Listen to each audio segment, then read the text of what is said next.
FOMK, ada mata kuliah psikologi kesehatan mental dan positif, ya kan? Iya. Setelah ini saya mau memperkenalkan diri dan ini teman saya. Saya bisa berarti kenapa? Tadi. Tunjukkan Jadi semua. ini kameramen kita Muhammad Hendy yang akan nanti mendokumentasikan keseluruhan acara kita. Kami di sini sebenarnya kita ngobrol-ngobrol santai aja untuk menjelaskan konsep yang kita ambil yaitu adalah mengenai kejujuran. Kalian semuanya tahu nggak kejujuran itu apa? Tidak bohong. Tidak bohong. Apa ya pendapat kalian tentang kejujuran itu apa? Mengungkapkan fakta. Mengungkapkan fakta. Makanya kejujuran adalah paling paling santai ya. Mikir dulu baru jawab. Bisa mengembalikan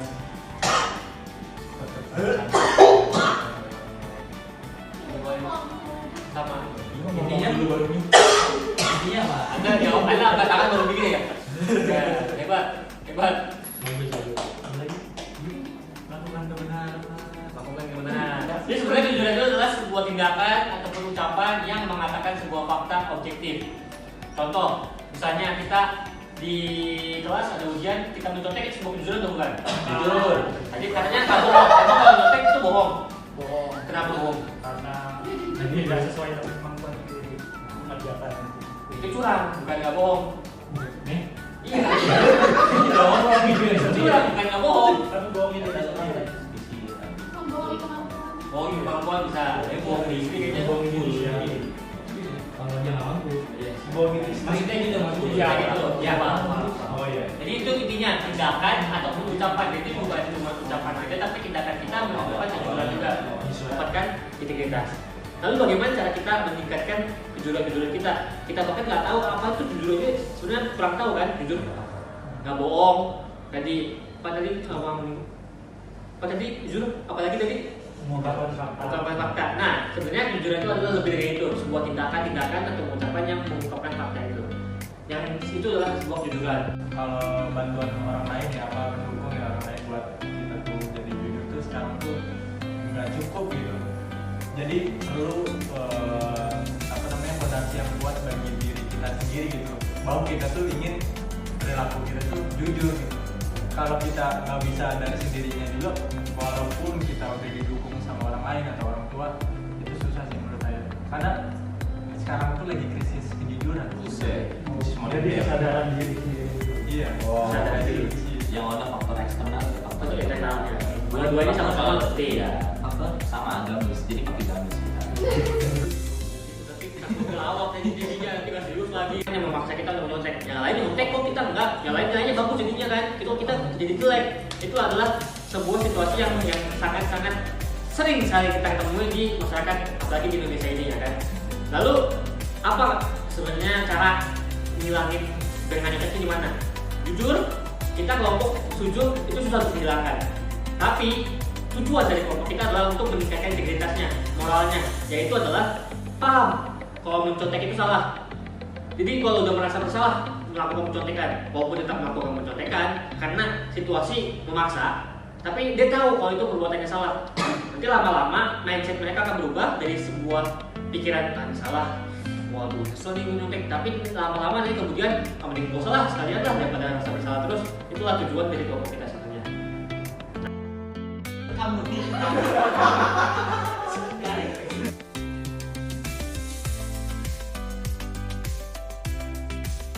lalu pas kecil saya nyontek itu karena mau atau ngikutin temen? Ngikutin temen kan? Ada nggak yang nggak ada apa kali ya? Masa nggak pernah nyontek? Coba ada sedang mikir. Lalu kita ada buat sebuah permainan. Apa itu permainannya? Kartu amnesti.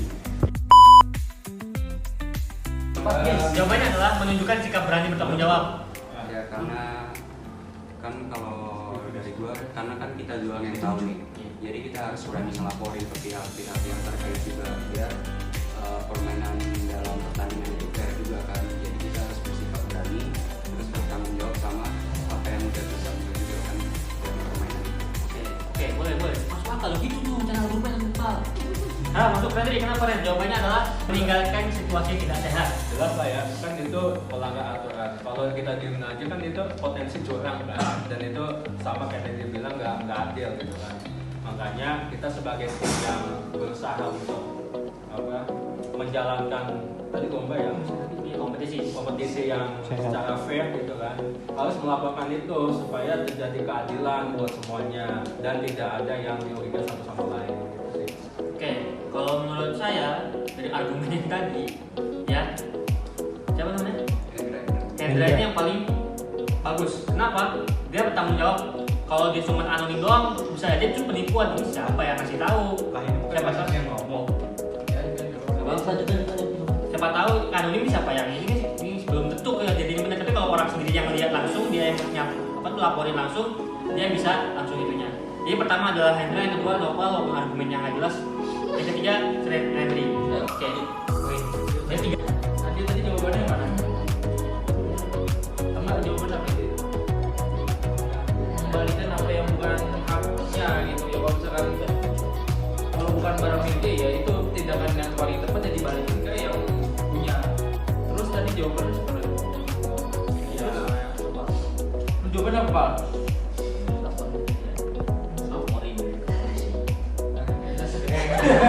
Berarti nggak jelas nih. Tadi apa nih?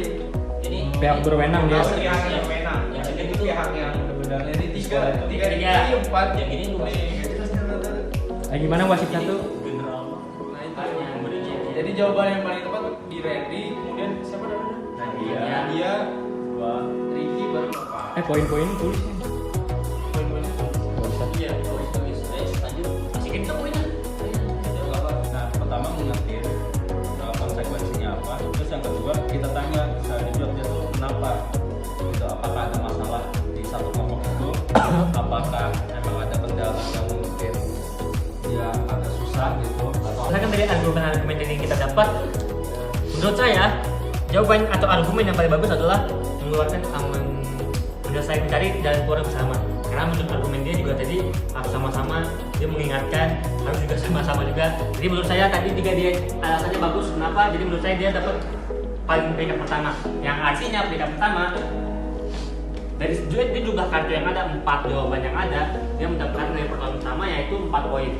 Lalu peringkat kedua, menurut saya yang jawabannya bagus adalah Bang Henry di sini. Dan di sini kayaknya kita bisa dapat hitung baru-baru. Ini apa? Mendengarkan perasaan orang lain dulu. kan si Rina sebelumnya itu udah ada temennya ya. Ya kita tanya dulu Rina kamu ngapain? Balai soal temen kamu tanya dulu perasaan dia kenapa, ada apa, asbun. Kata-kata hari ini. Kalau diganti nilai yang jadi bagus gimana? Oh, dapat. Jadi kita dapat kesalahan. Ya karena kan kalau misalnya kita udah tahu tindakan si siapa si Rina ini udah salah, tapi kalau kita nggak tahu itu salah tetap ikutan kejadian. Yang kedua, Lu tahu kan Chen? Dito menunjukkan dompet berisi uang di kantin sekolah. Yang kedua yuk. Dari laporan dari dia,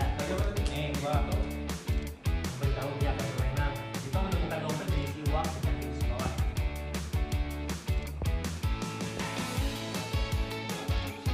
Dari siapa yang jawab? Nih. Nih, Henry. Ini yakin ada lagi nih. Oke. Tuh ada lagi, itu lagi. Chen. Ada lagi. Udah, gimana ini? Iya. Udah. Jelasin Kenapa kenapa? orang kejadian? Lapor CCTV, lapor satpam, lapor satpol PP, polisi, kejagung, lapor semua. Oke, jujur alasannya. Oke, kenapa alasannya? Nah, Karena kalau misalnya kalau dibilang sendiri namanya nggak jujur. Iya. Iya, jadi harus dibalikin yang bukan haknya. Oke. Diterima. Terus Henry, jawabannya Ren? Wih, mana nggak ada? Terus siapa yang jawab? Ini gua metode pihak berwenang tuh kayak kalau misalnya itu kayak polisi atau Kantin sekolah.